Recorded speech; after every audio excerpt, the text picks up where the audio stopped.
Waqala Allah Ta'ala bil Qur'anil Karim, A'udzu billahi minasy syaithanir rajim. Wattaqu fitnatan la tusibannal ladzina zalamu minkum khassah wa'lamu annallaha syadidul iqab. Al-ayah surat Al-Anfal ayat 25, yang artinya, dan peliharalah diri kamu, jagalah diri kamu, takutlah kamu dari siksaan yang tidak khusus menimpa orang-orang yang zalim saja di antara kalian, dan ketahuilah bahwa Allah amat keras siksaannya. Wa qala Rasulullah sallallahu alaihi wasallam, idza zaharatil ma'asi fi ummati ammahumullahu bi'adzabin min indih. Faqultu ya Rasulullah, ama fihim unasun salihun? Qala bala. Qalat fakaifa yasna'u ulaika? Qala yusibuhum ma asaban nas summa yasiruna ila magfiratim minallah wa ridwan. Al-hadis rawahu Ahmad. Dari Ummu Salamah, istri Nabi sallallahu alaihi wasallam, mengatakan bahwa dia pernah mendengar Rasulullah sallallahu alaihi wasallam bersabda, apabila perbuatan-perbuatan maksiat muncul di kalangan umatku, maka Allah akan menimpakan azab, siksa dari sisinya kepada mereka secara menyeluruh. Ummu Salamah bertanya, wahai Rasulullah, bagaimanakah bila di antara mereka terdapat orang-orang yang solih? Rasulullah sallallahu alaihi wasallam menjawab, ya, ikut tertimpa siksaan pula. Ummu Salamah bertanya lagi, lalu bagaimanakah nasib mereka selanjutnya? Rasulullah bersabda, orang-orang soleh itu ikut tertimpa azab, siksa yang menimpa kaumnya, kemudian mendapatkan ampunan dan ridho dari Allah subhanahu wa ta'ala. Hadirin ikhwatu iman, jamaah ahli ngaji, ahli pengajian, khususnya yang berada di Masjid Al-Haq, yang tepatnya berada di kawasan Jalan Adipati Agung, Balai Endah, Kabupaten Bandung. Umumnya jamaah pengajian yang monitor melalui handphone, laptop ataupun layar kaca di channel YouTube Dialog Islam TV, dan insya Allah nanti akan direkam oleh YouTube Dakwah Persatuan Islam. Alhamdulillah pada malam ini, setelah kita semua melakukan bermacam-macam aktivitas rutin sejak kita membukakan mata, yang sebenarnya oleh Allah mata kita dipejamkan, dan oleh Allah pula mata kita dibukakan. Seraya kita berdoa, alhamdulillahilladzi ahyana ba'dama amatana wa ilaihin nusyur. Segala puji bagi Allah yang telah menghidupkan kami sekeluarga, khususnya saya, setelah Engkau tadi mewafatkan kami dalam tidur malam, baik nyenyak ataupun tidak nyenyak, baik disertai mimpi yang indah ataupun tidak disertai dengan mimpi. Tapi kami sadar setelah kami dibangunkan dari tidur malam ini, kami yakin kami akan pulang, dikumpulkan di hadapan Allah untuk diminta pertanggungjawaban terhadap segala apa yang telah kami lakukan, baik secara pribadi sebagai kepala negara, sebagai kepala keluarga, sebagai istri, sebagai karyawan, sebagai asisten rumah tangga, minimal sebagai diri sendiri yang akan datang kepada Allah secara pribadi dalam keadaan telanjang, dalam keadaan tanpa alas kaki. Walaqad ji'tumuna furoda, sungguh kamu akan datang kepada kami furoda, sendirian, masing-masing. Di kuburnya pun terpisah.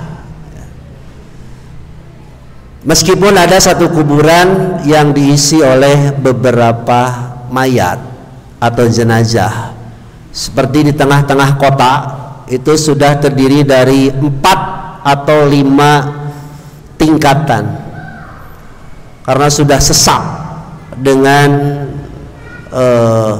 rumah, tempat tinggal dan sebagainya. Terpaksa jenazah itu disatukan dalam satu lubang.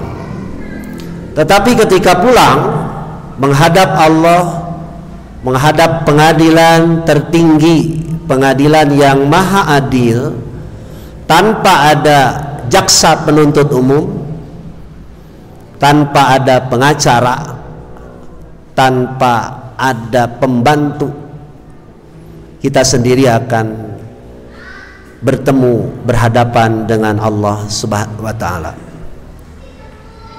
Oleh karena itu, marilah pada malam ini kita evaluasi, kita nilai, kita hitung, kita tanya diri kita. Tidak perlu yang jauh-jauh, diri kita saja. Apakah selama kita di dunia ini mendapatkan musibah, ujian, atau siksaan? 3 pertanyaan ini yang harus sering ditanyakan dalam diri kita. Apakah yang sedang kita alami saat ini musibah, ujian, atau siksaan? Dalam bahasa Al-Quran dan hadis disebut istidraj, siksaan yang ditunda, tidak sekaligus, tapi nanti pada puncaknya akan disiksa secara keseluruhan.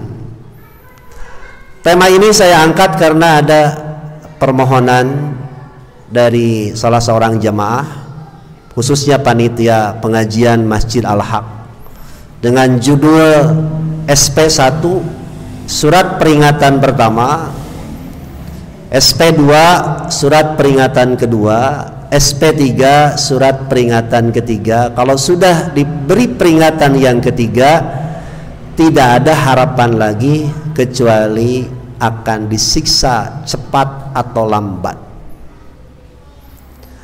Di tengah pandemi COVID-19 yang belum berakhir, di tengah protokol kesehatan yang begitu ketat untuk kemaslahatan, sehingga pemerintah pusat, pemerintah daerah, pimpinan organisasi, semuanya mesti melakukan protokol kesehatan. Di dalam jiwa yang sehat ada badan yang sehat, atau di dalam badan yang sehat ada jiwa yang kuat? wallahu alam, tergantung sudut pandang. Tapi kalau kita berbicara konsep manusia secara umum dengan Rasulullah Shallallahu Alaihi Wasallam, kalau Rasulullah mengatakan jiwa yang sehat akan melahirkan tubuh yang sehat. Konsep manusia pada umumnya tidur 8 jam. Tapi dalam Al-Quran justru jangan banyak tidur. Jangan banyak tidur. Makan, minum, dan menarik napas pun itu terbagi kepada 3. Sepertiga untuk makan, sepertiga untuk minum, dan sepertiga untuk bernapas. Itulah konsep Islam. Baik, kalau kita berbicara tentang evaluasi diri, banyak umat yang ngobrol ringan, khususnya kepada saya, sehubungan dengan masalah yang dihadapi. Ada yang berhadapan dengan masalah parenting keluarga, pendidikan keluarga, mulai dari istrinya yang pincang, tidak searah dengan suami. Ada juga yang sebaliknya, suaminya yang pincang tidak searah dengan istri. Ada juga yang pincang karena diuji dari sisi anak. Salah satunya, semakin besar anak kita semakin menjauh, semakin asik dengan dunianya. Ada apa dalam diri kita, dan ada apa dengan anak kita? Ada juga persoalan yang sifatnya di luar keluarga. Contoh masalah sandang, pangan, papan. Di tengah pandemi COVID-19 ini, banyak saudara-saudara kita yang di luar masjid ini yang mungkin tidak Bapak Ibu ketahui kondisi keadaan yang sesungguhnya. Seperti yang saya tadi lihat sendiri di daerah Pangalengan, Puncak Mulia, Desa Sukaluyu, Pangalengan, dari Cileunca terus ke sana. Tidak ada sinyal handphone, ya. Tidak ada YouTube. Yang ngaji kebanyakan ibu-ibu, para petani yang kesehariannya bertani, bercocok tanam.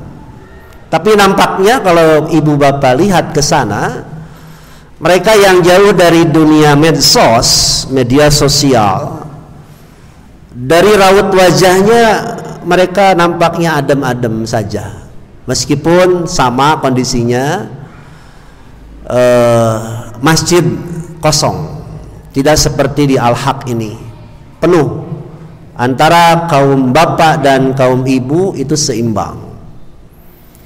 Qadarullah kalau bahasa sekarang, takdir Allah. Saya baru pulang tadi jam 5:30, ngajinya pada duhur, hujan gerimis karena memang di Pangalengan, dan mereka minta lagi minimal sebulan sekali untuk melakukan pembinaan. Jadi kita harus bersyukur kalau bapak ibu sering jalan-jalan sesuai dengan perintah Allah. Pasiru, berjalanlah kamu fil ardi, di muka bumi. Jangan duduk manis di belakang meja terus, asik dengan laptop, asik dengan handphone. Coba menyisir ke daerah-daerah pinggiran. Bapak dan ibu akan melihat justru kita akan menambah rasa syukur kita kepada Allah. Tidak ada keluhan ketika saya ngaji di Puncak Mulia Pangalengan itu, tapi justru yang datang keluh kesah itu datang dari masyarakat modern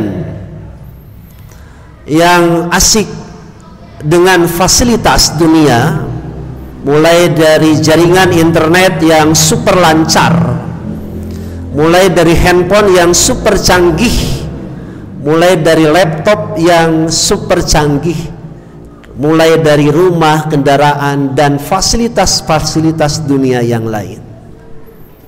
Keluh kesah itu datang dari mereka, bukan dari orang-orang yang katakan oleh kita orang kampung, yang diberi makan tadi dengan sayur cabai yang pedas, hui kentang, ayam daging ayam kampung, lauk, bihun, tahu, kerupuk. Sudah dahareunana sakitu lobana di kampung teh. Makanya saya tadi berkelakar dengan adik-adik saya itu, tim, jangan menghina orang kampung, sebab ayam kampung itu lebih enak daripada ayam kota. Gurih, cakia dagingna, pepel teu jiga ayam kota. Ketika digoreng gede, ketika sudah dingin ngaletikan. Dagingna hampos, tapi payu da bareuki. Ya. Baik. Kemudian di orang-orang modern itu ada yang mengeluhkan tentang masalah upah. Demo tiap tahun, buruh. Ya, masalah buruh antara UMR Kota Bandung, UMR Kabupaten Bandung, UMR Jakarta, dan bermacam-macam daerah yang lain. Tiap tahun itu diperingati ada Hari Buruh Nasional. Kemudian di bidang papan, umpamanya rumah, semakin kesini harga rumah semakin mahal. Dulu saya punya rumah di Rancamanyar dengan nilai sekitar 35.500.000. Saya masih ingat waktu itu dinasehati, 10 tahun yang akan datang, 15 tahun yang akan datang akan menjadi 10 kali lipat. Betul. Rumah saya yang kecil itu di Rancamanyar sekarang sudah bernilai 350 juta. Rancamanyar yang dulunya menakutkan sekarang menjadi menyenangkan. Cirinya macet. Kalau satu daerah macet, itu ekonomi jalan. Kalau tidak macet berarti ekonomi tidak jalan, gitu kan? Nah, makanya siapa yang mau beli rumah pinggir jalan sementara jalannya volume kendaraan, volume orang yang lalu lalang sedikit, hanya 1-2, tidak ada yang mau itu. Buah Batu, Dayakolot, kemudian jalan-jalan pinggir jalan yang terkenal macetnya, Dayakolot, Bojong Soang nanti sebentar lagi akan jadi kota madya gara-gara ada perumahan besar itu. Mau ada beja-beja Podomoro nama bejana gitu. Rancamanyar yang dulu kampung kumuh Palaroek Pikasieun sekarang jadi kota, tapi tetap baik kabupaten. Balai Endah meskipun banjir tiap tahun, betah kita di Balai Endah itu, sesuai dengan namanya, Balai Endah. Upaya pemerintah pun terus dilakukan, perbaikan mulai dari pengerukan sungai-sungai dari hulu ke hilir, terus dikeruk, mengerahkan TNI, Polri, Ormas, masyarakat turun semua. Kiai pun tidak pernah berhenti ngaji, mengingatkan tiap subuh, tiap petang, tiap malam, mingguan, bulanan, harian. Tapi nampaknya kita belum menemukan, merasakan badatun thayyibatun wa rabbun ghafur. Di tengah-tengah pandemi COVID-19 ini kita dihadapkan dengan satu ujian yang sangat besar yang menghadapi umat Islam, yaitu diadu dombakan umat Islam dengan umat Islam, umat Islam dengan pemerintah, umat Islam dengan aparat keamanan mulai dari TNI, Polri, dan seterusnya. Di samping keluhan-keluhan dari orang-orang yang katanya modern, ternyata tidak didapatkan dan dirasakan oleh orang-orang kampung. Ada yang mengeluhkan masalah rumah, ada yang mengeluhkan masalah anak, ada yang anak susah diajak sholat, anak susah diajak bicara, anak susah disuruh mengerjakan tugas, sampai ada yang sholat subuh jam 11, jam 10. Itu lahirnya dari orang-orang modern. Tapi bukan untuk dicela, bukan untuk dicaci, dan bukan aib. Sekali lagi, bapak ibu mengeluh, bertanya, konsultasi ke siapapun, hatta ke orang tua, ke mertua, ke teman, tetangga, ke ustadz, itu bukan aib, tapi merupakan rahmat dari Allah. Jadi saya tidak melihat itu aib, cuma persoalan yang secara umum menimpa seluruh manusia. Makanya sering saya sampaikan di ujung nasihat, tanpa mengurangi rasa hormat saya kepada orang tua yang sudah berpengalaman hidupnya lebih dulu dari saya. Bapak ibu yang dirahmati Allah, kalau kita sekarang punya anak belum mau sholat, belum mau ngaji, bahkan seolah-olah menjauh dengan kita, asik dengan dunianya, coba lakukan lagi usaha dan pendekatan. Pendekatannya yaitu kita coba rangkul, dipeluk, dibawa jalan-jalan. Kalau bisa kita tidur dengan anak kita yang sedang remaja itu, kemudian sholat di sampingnya, meskipun kita tidak berjamaah dengan anak kita. Ya, Rasulullah Shallallahu Alaihi Wasallam sering saya sampaikan di majelis-majelis pengajian kepada Fatimah Az-Zahra, putri kesayangan beliau, dan Ali bin Abi Thalib, anak mantu plus saudara sepupu kapi adi kapi lancet, itu sering dibangunkan tahajud, bukan salat subuh bu, tahajud. Atusalliyani, bahasanya begitu, apakah kalian tidak mau sholat? Begitu, sholat tahajud. Nah, punten Bapak Ibu, Rasulullah Shallallahu Alaihi Wasallam sebagai kepala negara, kepala keluarga, sebagai imam sholat, beliau tidak pernah melupakan perhatian kepada keluarga, meskipun anaknya sudah berumah tangga. Salah satunya adalah tahajud. Kalau Rasulullah mengajak tahajud, berarti Rasulullahnya sendiri tahajud. Karena konsepnya Islam itu mengajarkan sedikit tidur, berarti malam itu tidak terlalu banyak tidur. Meskipun untung saja sholat tahajud itu tidak wajib, tapi rugi kalau tidak sholat tahajud semalam. Bapak, kalau ibu bapak semalam tidak tahajud merasa dosa, berarti itu menambah hukum baru, menyatakan tahajud itu wajib kalau merasa dosa. Tapi kalau ibu bapak merasa rugi karena tidak tahajud, itu wajar, nggak apa-apa. Baik, nah begini Pak, yang ingin saya sampaikan, coba tahajudnya yang benar. Sebab mustahil Allah memberikan jaminan dan janji dengan 4 hal. Pada sepertiga malam terakhir itu, apapun yang bapak ibu minta akan diberi.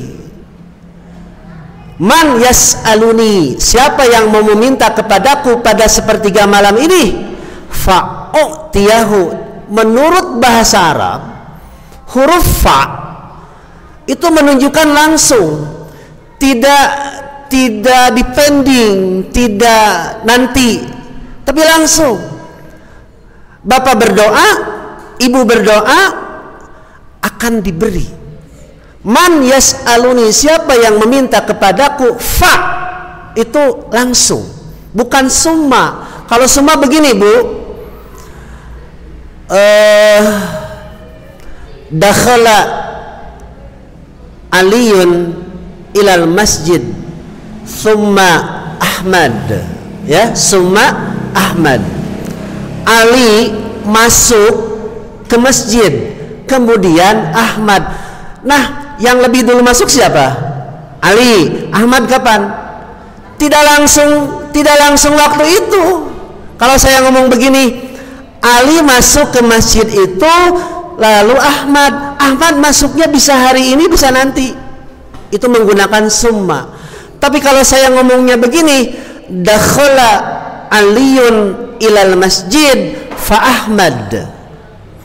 Ali masuk ke masjid, lalu Ahmad pun bareng masuk ke masjid. Tidak lama itu, Bu. Nah, ingin saya sampaikan pada malam ini, karena begitu penting dan begitu berat, sampai seorang ibu menangis, sampai seorang bapak menangis.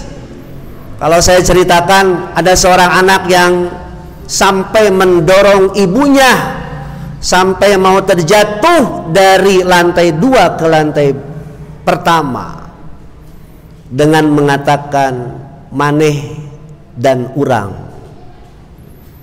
Dia mengatakan begini, saya belum merasa diperhatikan oleh kamu. Kepada ibunya ngomong begitu.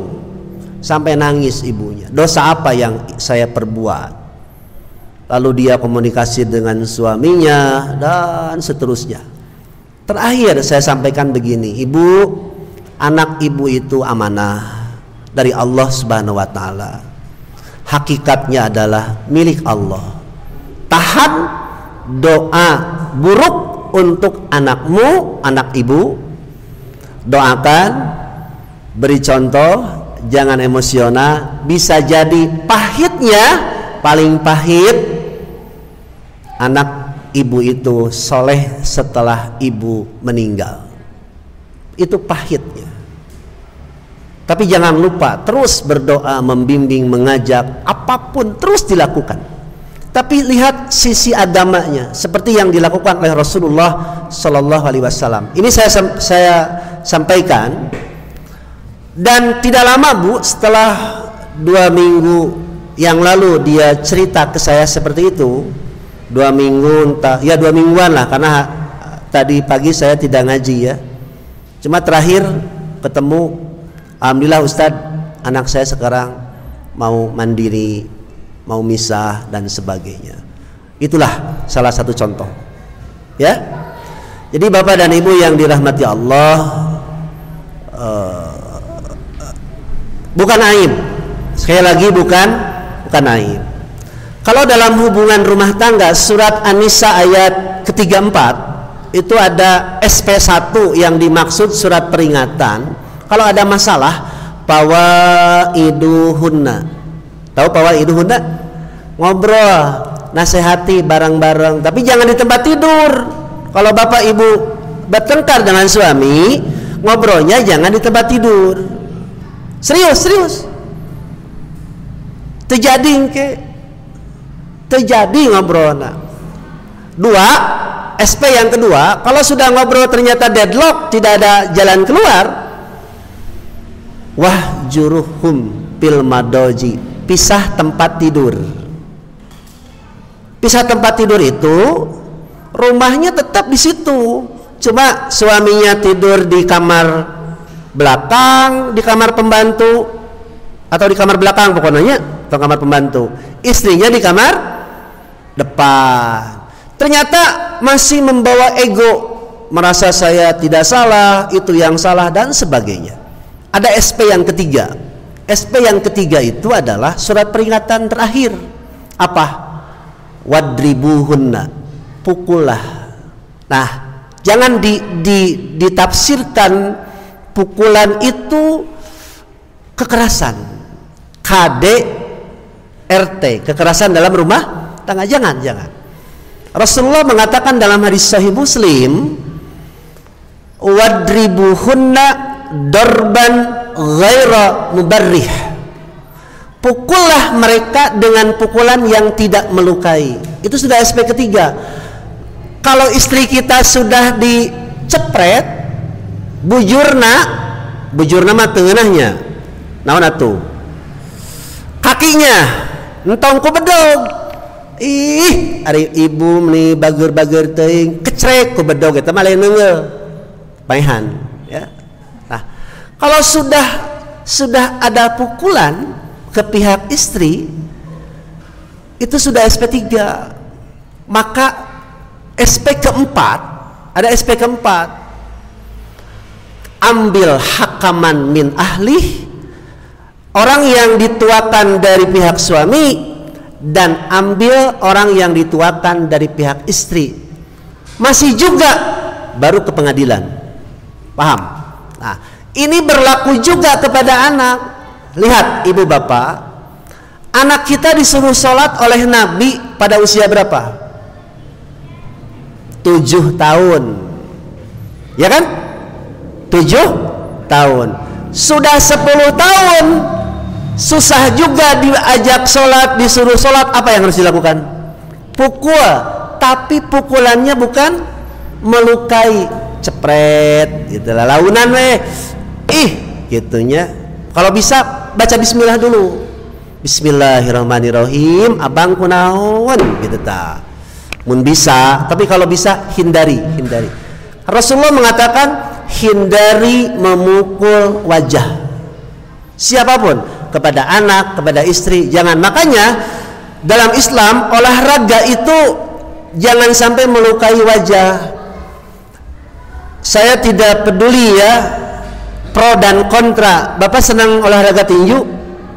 Senang. Terakhir Mike Tyson bertemu dengan bukan Holyfield belum ya, JR Jones ya, dan berakhir imbang.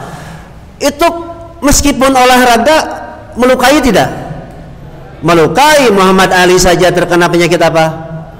Parkinson terkena saraf jadi gedeg ya.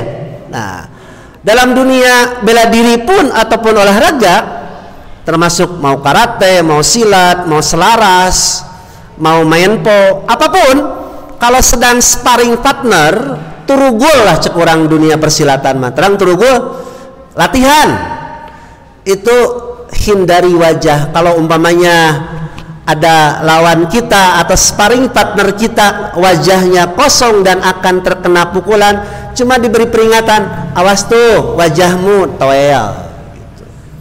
Jadi sekali lagi saya ingin mengajak Bapak Ibu semua ya, untuk apalagi di tengah-tengah sekarang ya, kalau Bapak melihat medsos liar Bu, pemerintah begitu, aparat begitu, DPR begitu, menteri begitu, belum ulama, belum habib, belum tentara dan sebagainya, belum yang ingin memisahkan dari NKRI. Lihat tuh, yang nyata saja yang ibu dan bapak hadapi sekarang apa?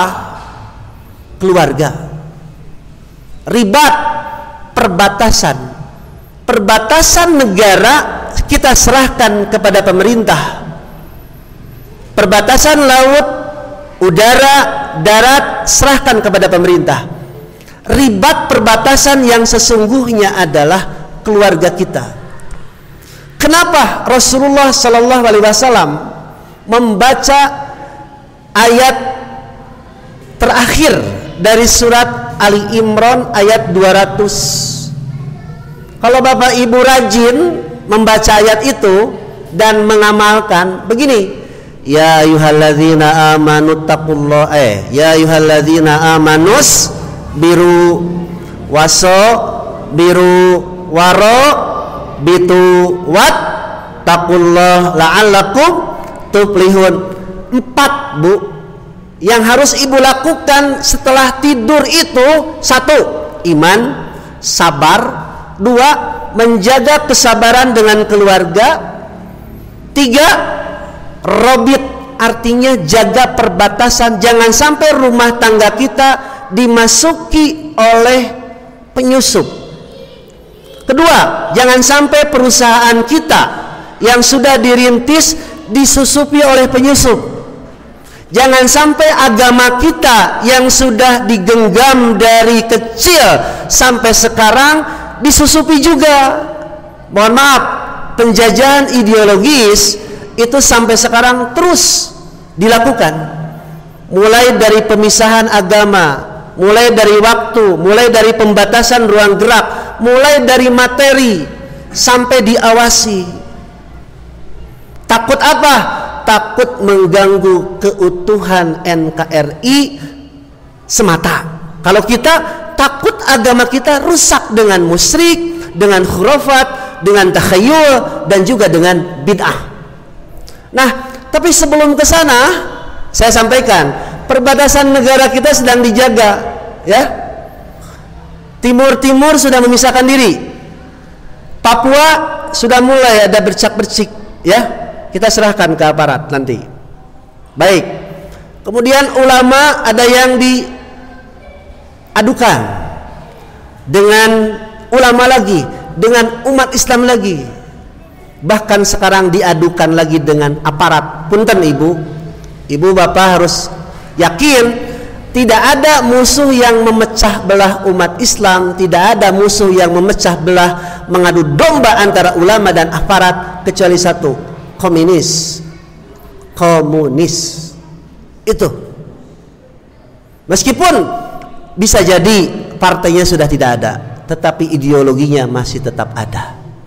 Kembali kepada yang tadi, ingin saya sampaikan robit. Begini, robit itu perbatasan. Rasulullah dalam hadis sahih riwayat Imam Muslim, Bu, perbatasan yang dimaksud dengan keluarga itu yang harus dipelihara adalah wudu. Maaf, wudu. Nabi mengatakan wudu pada saat cuaca panas, pada saat cuaca dingin, pada saat malas, itu berat dilakukan. Betul tidak? Sekarang bapak ibu ingin buang air? Tidak. Sekarang ada yang menahan kentut karena sebentar lagi isya? Ada. Buru-buru keluarkan. Pret. Badai ngelepas. Pes pusaun disebutna. Pusaun, keluar angin tanpa suara. Durotun, kata Abu Hurairah, angin disertai dengan kristal, yaitu eta. Nah, begini Bu, ngarah tetunuh. Ribat yang dimaksud oleh Nabi, hei, pelihara, jagalah perbatasan wudu kamu. Kemudian jagalah dari sholat kamu ke sholat berikutnya. Sekarang kita sedang menunggu sholat apa? Sholat isya. Sedang wudu, sedang tidak wudu? Alhamdulillah sedang wudu. Berat tidak? Berat. Sampai saya harus orasi. Ngaji tapi orasi. Sebab kalau saya tungkul, kieu ngaji nanti launan. Jadi bapak ibu, waduh, beuki we naon tunduh abdi teh kudu jiga orasi tenang naon. Yang penting bapak ibu semangat ingin menyelamatkan wudu dan sholat isya nanti. Nah, prakteknya sekarang kita di sini menjaga wudu, menjaga sholat di rumah.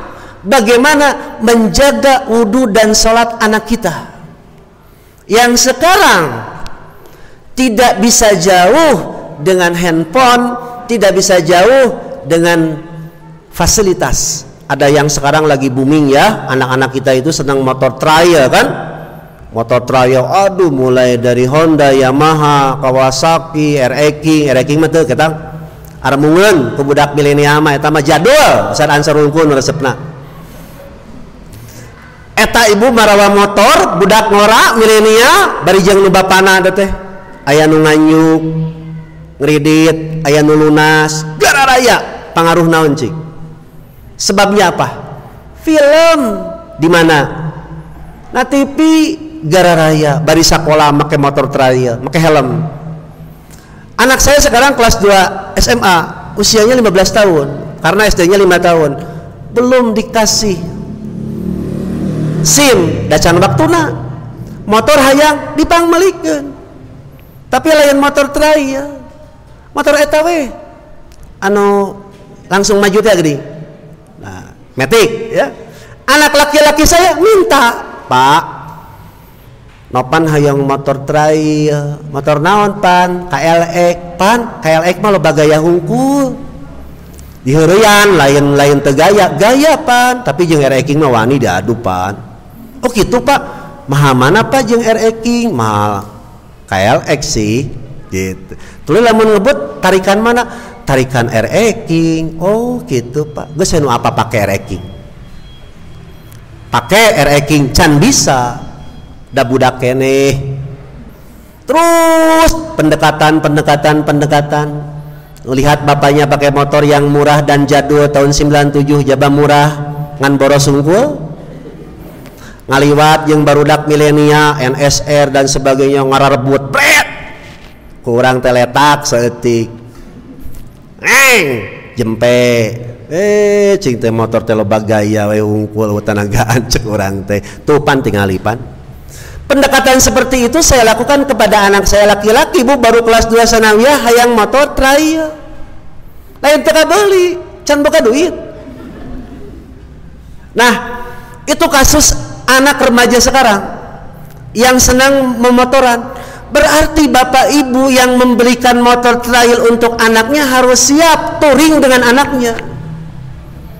Touring, tahu touring? Tuur, garing, lain.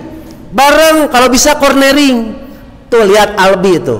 Albi itu anak didik saya, anak asuh saya yang sering touring. Terakhir touringnya kemana Bi? Ke Banten atau ke Sawarna? Bari motor nu indungna deh, dibobok. Lelegegan bahasa can kawin yang asri baheula. Saya 15 kali Bu Pangandaran, Banten, Sukabumi bolak-balik naik motor, ngasuh barudak. Sampai ada anak asuh saya yang senang futsal, saya pun ikut futsal. Ngan teu waniun ngagabred. Da Ustad Ansor. Mung aing mah Ustad aing cenah kagok. Jalan kaki pernah saya lakukan. Dari Ciroyom, Lembang, Dago, muter, kemudian di Punclut kita makan bareng dengan anak-anak itu. Anak didik saya tuh. Yang dulu dikenalnya dengan anak-anak Qoyib. Nah, pendekatan sampai ke sana, kemudian jalan ke Kepatihan Jogja, di Pahugi, tahu di Pahugi? Nah, di Pahugi teh nya, di traktir, tepi rada hareuna teh naon cik, baso Malang, hargana baheula mah 6.500, ayeuna mah kan 20 ribuan, sok barudak jajan. Sampai ada satu waktu di antara anak itu yang inginnya ditanya, yang inginnya dipeluk, yang inginnya disanjung, bukan didolimi apalagi dibanding-bandingkan. Karena saya seorang guru, seorang bapak, seorang suami, dan saya pun broken home, dan banyak anak-anak saya yang broken home, anak-anak didik di Bajagalan. Sekarang sudah ada yang jadi ustadz, ada yang jadi pengusaha, ada yang jadi tukang dagang, aya anu jadi tukang macam-macam pokoknya nama segala ayah. Tapi saya tidak masalah, yang penting kamu mau jadi apapun Islamnya harus dikedepankan. Mau jadi ustad silahkan, mau jadi petani silahkan. Ada Bu petani kopi ada, petani wortel ada, ya, sampai tukang jual beli sirup gaya. Nah, berkaca dari itu semua, Bapak Ibu, ternyata untuk membereskan masalah keluarga ribat, yang harus dijaga itu adalah mulai dari wudhu dan sholatnya. Malam setiap Jumat itu jumsih, saya bawa tong sampah dari lantai 4 itu dengan anak-anak turun, ayo masuk ke gorong-gorong, saya pun ikut ke gorong-gorong. Berit nukarar itu geus jadi biasa we. Nah, jadi kenapa saya menyampaikan ini? Karena yang datang hari ini ke tempat ini dan yang menyimak di belakang kamera ini mudah-mudahan mewakili permasalahan dan persoalan yang sedang dihadapi, yang nyata. Urusan pemerintah jangan diusik-usik, jangan sampai nanti kena SP yang keempat. Ketika Allah sudah memberikan peringatan, itu anakmu sudah mulai jauh darimu, itu anakmu sudah mulai susah disuruh sholat dan sebagainya, itu peringatan. Bukan salah membelikan motornya, bukan salah membelikan fasilitasnya, tapi komunikasi yang harus dilakukan dengan terus. Baik Bapak Ibu hadirin ahli ngaji yang dirahmati Allah Subhanahu wa taala, kita lanjutkan insyaallah sampai jam 8. Dan mohon maaf kenapa saya tadi sampaikan dan saya sambungkan materi dengan kejadian di lapangan, karena memang semua merupakan peringatan yang tidak tertulis dari Allah Subhanahu wa taala. Mudah-mudahan bukan sebagai siksaan. Sebelum saya melanjutkan, Bapak Ibu kalau melihat Quran dalam satu surat yang sama ada ungkapan yang berbeda. Satu, inna min azwajikum wa auladikum aduwalakum.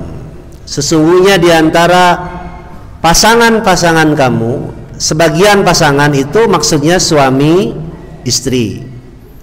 Wa auladikum, dan sebagian anak-anak kamu itu aduwan, ada yang menjadi musuh, ya, ada yang menjadi musuh.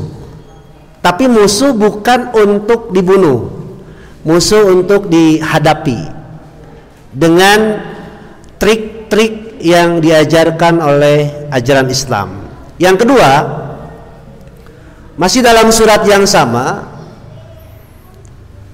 Al-Quran mengatakan begini, innama amwalukum wa auladukum fitnah. Nah itu ya, sesungguhnya harta dan anak-anak kamu itu adalah ujian. Nah, mudah-mudahan ibu dan bapak sekalian yang sekarang mendapatkan anak, baik anak kita itu sedang baik ataupun anak kita yang belum baik, itu ujian bukan siksaan.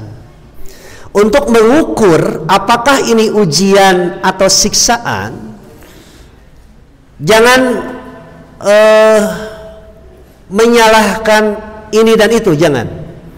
Cukup kita tanya kepada diri, ya, sudah sejauh mana perhatian kita, kasih sayang kita kepada anak, sudah sejauh mana perhatian kasih sayang suami kepada istri, hak dan kewajiban itu sudah sejauh mana. Itu dievaluasi saja, ya, dievaluasi. Karena kacamatanya berbeda. Saya tidak menyalahkan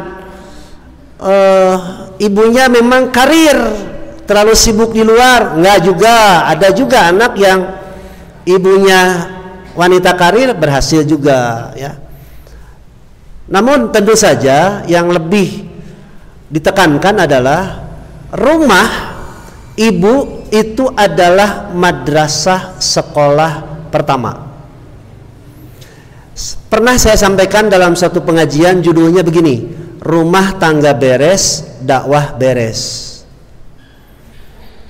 Berkaca dari seorang ulama namanya Ibnu Daqiqil Id, seorang ulama ahli, ya, ahli ngaji lah. Tapi di satu ketika dia diganggu oleh istrinya. Si istrinya ngomong begini, besok akan banyak tamu dan kita kekurangan tepung atau terigu untuk menjamu. Ketika besoknya si suami itu yang kebetulan ulama, biasanya kalau ngaji lancar, kalau orasi, kalau pidato, kalau dakwah lancar, tapi ujug-ujug lidahnya jadi kaku, selalu ngomong tepung, terigu. Akhirnya dikenal Ibnu Daqiqil Id. Ibnu artinya anak, Daqiq artinya tepung, Al-Id hari raya. Padahal namanya bukan itu. Nah, kenapa saya sampaikan begitu? Mohon maaf yang sebesar-besarnya. Kalau di sebagian organisasi di Persis ada Persistri. Kalau dulu ada namanya Jamiatul Banat. Kemudian ada Pemudi Persistri, ya. Di Muhammadiyah juga ada, Muhammadiyah, Aisyah, NU juga ada. Baik. Itu yang mengurus masalah perempuan, masalah keluarga gitu ya. Diurus semua. Tetapi tidak meninggalkan tugas dan tanggung jawab sebagai istri, tugas dan tanggung jawab sebagai ibu dari anak-anaknya, ya. Di masa pandemi saya melihat hikmah yang paling besar dan berharga khususnya bagi saya lebih dekat dengan anak-anak. Dulu sering ditinggal, pergi subuh pulang malam. Kalau sekarang bisa dikatakan setengah bertemu dengan anak-anak saya, ya. Itu hikmah dari pandemi. Tanpa ingin membandingkan, daripada saya menuduh yang jauh, mending saya koreksi diri saya sendiri, ya. Dan betul, ternyata yang menentukan perilaku karakter seorang anak itu adalah ibunya yang sangat dominan. Bapak itu hanya membantu ala kadarnya saja, ya. Nah, kembali kepada yang tadi, Bapak Ibu, kalau sekarang anak kita belum soleh, terus doakan, terus ajak komunikasi. Kalau bisa tidur bareng dengan anak kita, kalau bisa mandi, kalau bisa ya bareng aja masuk ke dunianya sedang dunia memotoran ya, api-api jalingkak we. Tapi meureun teu bisa kan ari ibu-ibu make jilbab kana motor trialnya atuh labuh gitu pi omongeun jeung picilakaeun, ya. Baik, itu sebagai peringatan dari Allah Subhanahu wa taala. Mudah-mudahan Bapak Ibu tambah sabar, kuat menghadapi ujian anak dan keluarga pada